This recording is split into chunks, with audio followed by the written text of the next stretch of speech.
means quality control, new processes, means Six Sigma processes, then I don't think they are as best.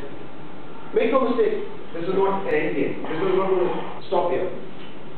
3 years later, I might be in the same room and giving a completely different story because people change, the people change. We learn from each other. But at the moment, this is what I firmly believe is the story. Okay, having said that, I know you guys do a lot of theory, and I decided to also read up a little bit more history. Hofstede is somebody I also use in my own training from time to time. And I said, okay, if I take these three guys and see, the third one is an article for Harvard Business Review by these guys who talked about the 8 elements of Chinese negotiation or something like that. Interesting article. So I tried to compare them with my understanding of India and China if I were to not read the article. Yeah, so I don't know how good it is. It's really, I frankly not look at the comparison with what they have said and what people say. But this is what I felt. This model talks about these 6 orientations, right? And this is how I feel about it, having done business with China for about 10 years now, in some form or the other. If you look at relationship to nature, it's very difficult. You know, we say it's harmony because we believe in it, and we also do puja of the guy, the cow puja, from India, right? But that's how we believe we belong to the nature. In the villages, you find women worshipping a tree, right? Because you think nature is something to be worshipped. Now, so from that aspect, I would say we treat nature as God. A lot of us will believe in that from our religious or spiritual practice. But in reality, when you see cows are competing for space on the traffic signal at your Ifco Chowk, then you're wondering whether this statement is true. So there is a belief system, there is a system in practice, and in India, that is particularly to a lot of my friends who come from abroad, it's very, very confusing.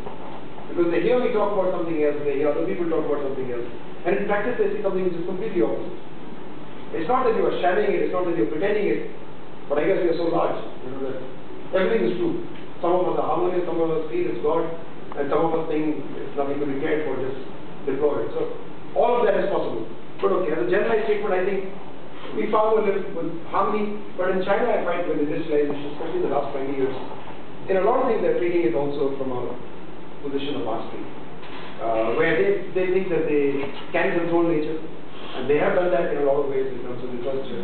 The level of infrastructure they've reached, I don't know how many of you had the opportunity to go to some of these places, but in Shanghai, there is a place where, as you enter from that end, from Nantong to Shanghai, they have 7 flyovers, one of the other.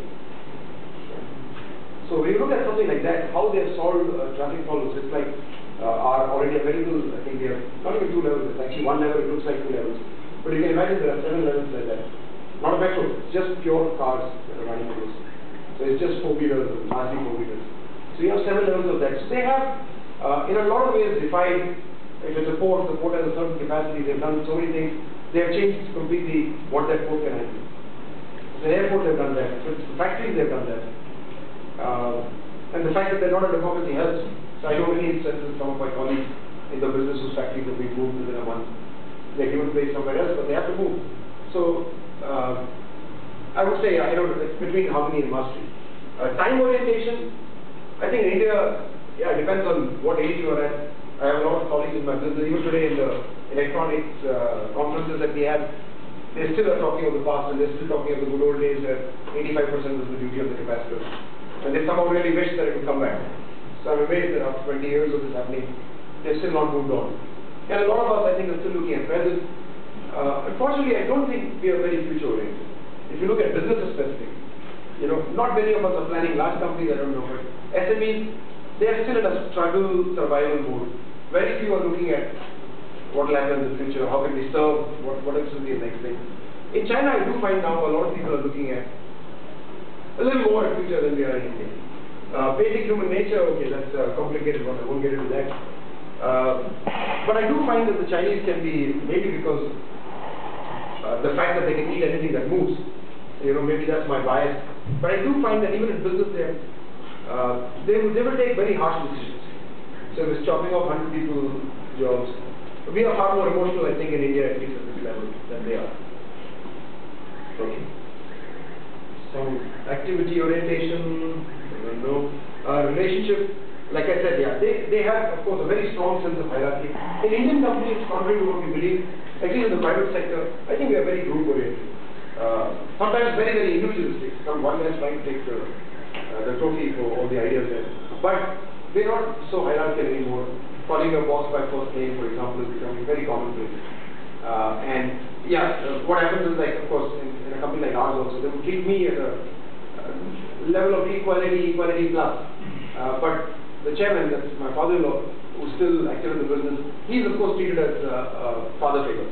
So it's a completely different. So there is hierarchy at that level, but at the next level it's quite, it's beginning to be far more group-oriented. Also, because if I can just interrupt, a lot more hierarchy you see in the public sector than the government sector. Yeah. It's very forced hierarchy, right? I think whenever people have a chance, they're getting to move away from hierarchy. Yeah. Space orientation, okay, in India, I don't know, private or mixed, but we have very grab mentality. So you find your neighbors also trying to come out with whatever patch is supposed to be the common patch. So that's the way of treating space. And I find that happening in offices. You know, if the next guy is not present, somehow this guy tries to join those two tables and maybe just shoot them after some time. So if you're not there for too long, you could lose your space. That's the Indian context. If you look at what Hofstede said, and there are just three of the marks that I got out there, just to sort of share with you, and I don't know if you agree with you're familiar with these theories, right? I presume? Yeah. Okay. So, individualism, collectivism, China is a far more, in that sense, you will hardly find in a company, even after working with them for many years, any one hero. You know, they are a very average society in that sense. They don't like to show off who the hero is or who the one guy is, you know, the guy who's holding the change mandate in that company. Very difficult to know. If you know, it's probably just pure hierarchy because he's the president and the guy is the vice president, so you make your own conclusions. But in India, I find it's, maybe because, of course, we are far more familiar with the Indian context, I find that in most meetings, in most companies that I go to, in half an hour meeting, you can make out the real drivers of change in that company. So if you're saying, it's not necessarily the president or the vice president, it could be a guy who's a manager level, but he's asking the sharpest questions, you know, he's much more on the ball of the technology. So you realize that if I want this to go through, this is the guy that I need to follow with, you know, he's the one who will take the mandate forward, not necessarily the guy who's on the top. So you can do that in India. In China, I find it's very difficult to do that. Maybe because I don't understand the language, but I think it's quite true. Power distance, we are more or less the same, but I think, I would say society is probably this right. As individually, you have to look at the company that you're looking at, or the sector. So if you're in advertising, you will find this much lesser, and if you're in steel production, you will find it much more. It's quite obvious. Uncertainty avoidance, yeah, I think the spark of our business is very much there in both these countries. Somebody saying, I will take the responsibility and this will be done, that is very rare in both the cultures. From a cultural perspective, you will find exceptions, but I find that, I don't know, it's a funny thing because the way I learned this thing is, if you look at the law book, more and more if you refer to law, then you are considered, you know, low on uncertainty avoidance or high on uncertainty avoidance.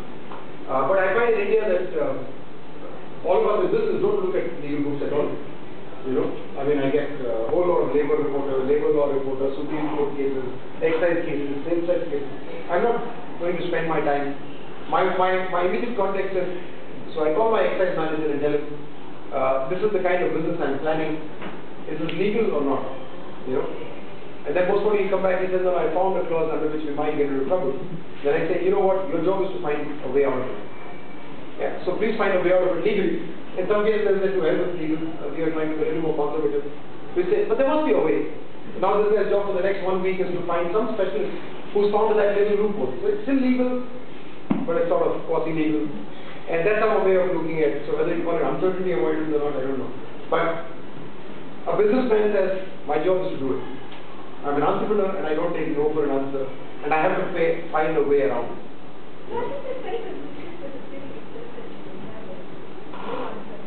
Yeah, it is, right? China, I wouldn't be for sure, because you know what you were talking about doing your business work and not question. No, that's interesting you bring that up, because yes, it is true of voters at that level, but if you look at, let's say the ownership, the decision-making level, that's a completely different kettle of fish.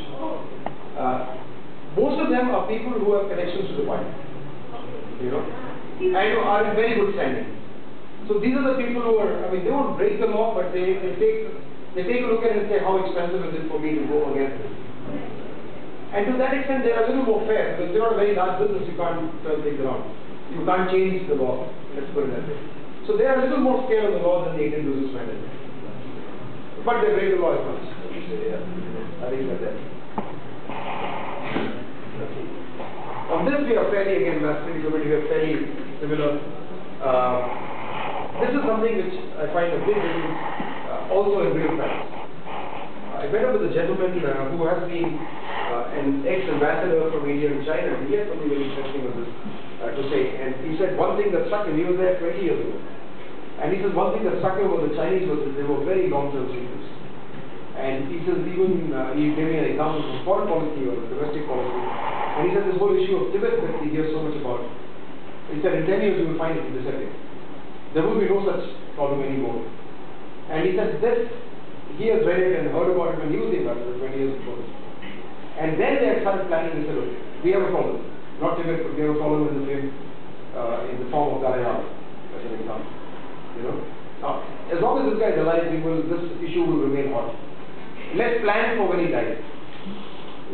So, a part of the policy is to install their own version of Dalai Lama. What is it called? The Chinese Dalai Lama. Karmapa. So Karmapa is there as one part.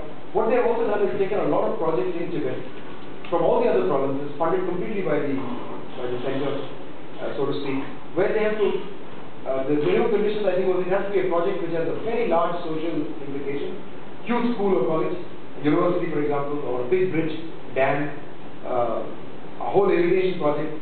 So take up something which has a very large social implication, economic social implication, and employs at least 10,000 people. And those 10,000 people will be shifted from the province, the donating province, to Tibet. So they will be shifted there, and that project should last 10 to 20 years. So what they do is those 10,000 people are implanted into this new province of Tibet. They start marrying locally. So the idea is in 30 years, you do not really have a thoroughbred Tibetan community or society there. So this is an example that this guy gave me, and I recognize that as business.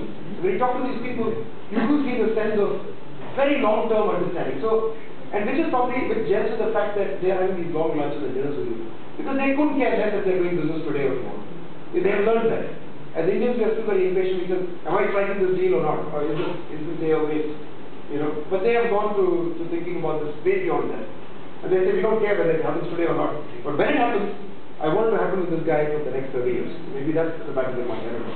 But probably that's something that I've seen happening more and more.